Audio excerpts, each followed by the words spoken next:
बिस्मिल्लाहिर्रहमानिर्रहीम। अस्सलाम वालेकुम। लाखों करोड़ों दुरूद व सलाम नबी मुकर्रम ख़ातमुन नबिय्यीन सल्लल्लाहु अलैहि वसल्लम की ज़ात अक़दस पर। आप देख रहे हैं ज़ाहर बेनकाब, मैं हूँ शाहज़ैन। बल्दिया मुस्तहकम, पंजाब मुस्तहकम, ये है वो स्लोगन जो बल्दिया का है। नाज़रीन इकराम, म्यूनसिपल लाइब्रेरी में अफसरान और मुलाज़मीन की तरफ से तालिबात और विजिटर्स ख़वातीन को हरासा करने का आज फिर मामला उठ खड़ा हुआ है। सबसे पहली बात यह है, अगर लाइब्रेरी में फ़ीमेल्स आती हैं तो ये गुंडे मुश्तंडे बंदे वहाँ पे क्या कर रहे हैं। नंबर 2, म्यूनसिपल कॉरपोरेशन फैसलाबाद के जो चीफ़ ऑफिसर हैं ज़ुबैर भट्टू साहब, इनकी कंट्रोलिंग कमांड इंतहाई कमज़ोर है। He is not able to control बल्दिया। इनके ऊपर आए दिन कॉरपोरेशन में कोई ना कोई स्कैंडल बाहर आता है और एडमिनिस्ट्रेटर साहबा की जो खामोशी है, ज़ुबानी खामोशी कह सकते हैं, वो बहुत सारे सवाल छोड़ रही है। नाज़रीन इकराम, ज़ुबैर भट्टू साहब के बारे में आपको थोड़ा सा बता दूं। ज़ुबैर भट्टू जब फैसलाबाद में as a chief officer corporation तैनात हुआ, तैनाती के चंद दिन बाद ही जनाब पर FIR नंबर 14/2023 एंटी करप्शन में ये नामजद मुलज़म थे। 27 जुलाई 2023 को ज़ुबैर भट्टू को मुअत्तल कर दिया गया था। ज़ुबैर भट्टू ने कैसे मैनेज किया, किस तरह से मैनेज किया? ही नोज़, गॉड नोज़, और those one who managed him they know him better. Municipal corporation की जो लाइब्रेरी है ना, उसमें सुपरिटेंडेंट है सुहेल संधू, हेड क्लर्क है शहजाद। लड़कियाँ आती हैं, सुपरिटेंडेंट सुहेल संधू को कहती हैं कि हमें नमाज पढ़ने के लिए टाइम दिया जाए।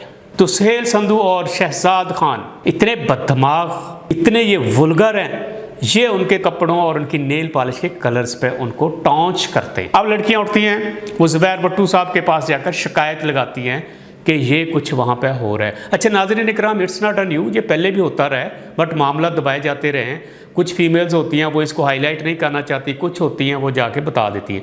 ये शिकायत ज़ुबैर भट्टू साहब के पास जाती थी। अब ज़ुबैर भट्टू साहब क्या करते हैं, दूध का रखवाला बागड़ बिल्ला बना देते हैं। तहसीन खालद जो इंचार्ज लाइब्रेरी हैं, उन्हीं को ये सौंप दिया जाता है कि आप इंक्वायरी करो। ज़राए तो ये कहते हैं कि तहसीन खालद तो खुद आशिकाना मजाज का रंग रंगीला बंदा है, वो क्या इंक्वायरी करेगा? मामला तो चीज़ों सब आपने देखना था। आज अखबारात की शायद सुर्खियों में पब्लिश हो रहा है, ये पब्लिश होने से पहले आपने इसके पर क्या एक्शन लिया, ये तो आपको लेना चाहिए था। नाज़रीन इकराम, मेरी बात होती है ज़ुबैर भट्टू साहब से। ज़ुबैर भट्टू साहब he try to hide the matter, that's first thing, that's true, इसमें कोई शक शबू वाली बात नहीं है। ज़ुबैर भट्टू साहब मैटर को दूसरा रंग देने की कोशिश कर रहे हैं। वो कहते हैं बिल्कुल मेरे पास बच्चियाँ आई हैं, बच्चियों ने शिकायत लगाई कि हमारे पास नमाज की जगह नहीं है, लिहाजा हमें नमाज की जगह प्रोवाइड कीजिए, और मैं खुद जैब कुआं पे जाता हूँ और मैं ट्राई करता हूँ कि उनको वहाँ नमाज पढ़ने के लिए जगह दी जाए। ये था मौक़िफ़ ज़ुबैर भट्टू का। अखबार में छपने वाली चीज़ें वो असल हक़ाइक़ पर मबनी है, जिसको छुपाया जा रहा है। अच्छा, छुपाने में ज़ुबैर भट्टू साहब को पता नहीं क्या मसला है। नाज़रीन इकराम, ये ठेकेदारी पे पलने वाला ज़ुबैर भट्टू, जिसकी एडमिनिस्ट्रेटर साहबा हर दफ़ा इनकी साइड लेती हैं, इसके ऊपर इतने करप्शन के चार्जेस आते हैं, ये हर रोज़ करप्शन करता है। ये बंदा ज़ुबैर भट्टू वो आदमी है जो सियासी निजी पार्टियों में, सियासी party, I am not saying about सियासी पॉलिटिकल पार्टी, बट उनकी निजी पार्टीज में ये बंदा वहां पे किस लिए जाता है? इसको इनवाइट किया जाता होगा।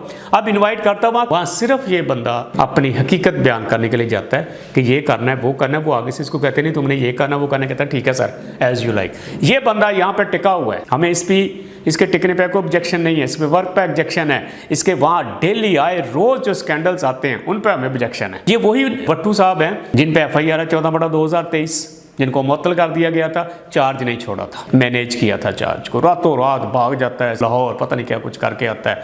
मुझे तो ये भी ज़रा ने बताया था 17 लाख रुपया सिर्फ वकील को फीस दी गई थी ज़ुबैर भट्टू साहब ने, और वो देते कौन है? यही ठेकेदार देते जो ठेके लेते हैं। नाज़रीन इकराम, हम IMF के पास कर्जा लेने के लिए जा रहे हैं, हुकूमत पाकिस्तान कर्जे मांगने के लिए जाते हैं, इनको ठीक कर ले। आप अगर सिर्फ फैसलाबाद को ठीक कर ले, आई एम श्योर के IMF के पास जाने की ज़रूरत नहीं है। आप आते हैं दूसरी तरफ, नाज़रीन इकराम, एक्शन लेने की बजाय भट्टू साहब जो हैं वो हंस के मैटर को टालने की कोशिश कर रहे हैं। हाईलाइट करने से बचाया गया, इसको छुपाने की कोशिश की गई। अब मैटर जब हाईलाइट हो गया तो हंस के टालने की कोशिश भट्टू साहब एज यूजुअल कर रहे हैं। और भट्टू साहब का तरीक़ाकार फैसलाबाद में किसी भी मीडिया पर्सन से, ठेकेदार से, वर्कर से छुपा नहीं हुआ। नाज़रीन इकराम, फैसलाबाद करप्ट अफसरान के लिए वो कान है, इसकी दलाली में मुंह काला नहीं होता, इनका मुंह गोरा होता है। अच्छा खासा ईमानदार अफसर फैसलाबाद में आता है, चंद दिन बाद वो करप्शन में PhD कर लेता है और अपने अमले को बताता है करप्शन करनी कैसे है। जहां से जाने का नाम नहीं लेते, ट्रांसफर्स होती हैं जाने का नाम नहीं लेते, कुछ भी हो जाए जाने का नाम नहीं लेते, उनको पता है कि फैसलाबाद में मैनेज करना बहुत आसान है, अफसरान को उल्लू बनाना बहुत आसान है, अफसरान को ले दे की पॉलिसी पे आगे उल्लू बनाया जाता है। नाजरीन इकराम, इतने अच्छे अफसरान नहीं है जिनको इंक्वायरी पर मुकर्रर किया जाता है कि इनको फ्री में छोड़ दें। नाजरीन इकराम, एंटी करप्शन का इदारा फैसलाबाद में 1985 में इस्टेब्लिश होता है। एंटी करप्शन वो इदारा है जिसने इन्हीं इदारों की करप्शन पे उनको सजाएं देनी है। यहाँ तो ये आलम है कि हाथ कड़ियाँ लगती हैं और मसूफ को PRO बना दिया जाता है। एंटी करप्शन के 1985 के इदारे ने 25, 15 और 24, 29 साल तकरीबन हो गए हैं एंटी करप्शन को इस्टेब्लिश हुए फैसलाबाद में। आप इसकी हिस्ट्री उठा के देख लें, उन्होंने कितना अच्छा काम किया है। जो भी करप्ट तरीन अनासर होते हैं, जो अफसरान बहुत करप्ट होते हैं, जैसे हेल्थ के अफसरान हो गए, कारपोरेशन के हो गए, FDA के हो गए, वाट एवर DC ऑफिस के हो गए, इंतज़ामिया, नाज़रीन कराम, ये अक्सर एस्टेब्लिशमेंट में बैठे हुए आपको नजर आएंगे। एंटी करप्शन एस्टेब्लिशमेंट क्या करते हैं वहाँ पे? इनके खिलाफ एप्लीकेशन जाती है, वो जिसने एप्लीकेशन दी होती है उसी को ह्यूमिलेट किया जाता है, उसी को डराया धमकाया जाता है, एप्लीकेशन वापस लेने के लिए प्रेशर दिया जाता है। एंटी करप्शन सिर्फ यही कर रही है। अगर एंटी करप्शन अपना किबला दुरुस्त कर ले और राइट पर इसकी जो भी तफ्तीश है बनती वो सजा दे, तो करप्शन पर काबू पाना कुछ हद तक मुमकिन होगा। DG एंटी करप्शन वो बहुत अच्छा काम करने के पास जो एप्लीकेशन जाती है, वाकई they are doing very good, but Faisalabad region वाले को अच्छा नहीं कर रहे। नाजरीन इकराम, हालत तो ये है, आबी का आवा बिगड़ा हुआ है। तमाम के तमाम इदारे जो हैं वो करप्शन में लते पड़े हुए हैं, नाकों करप्शन है। साइलीन खुशी महसूस करते हैं हम पैसे दे के काम करवा रहे हैं, अफसरान, अमला, चपड़ासी वो गिफ्ट समझ के ले रहे हैं।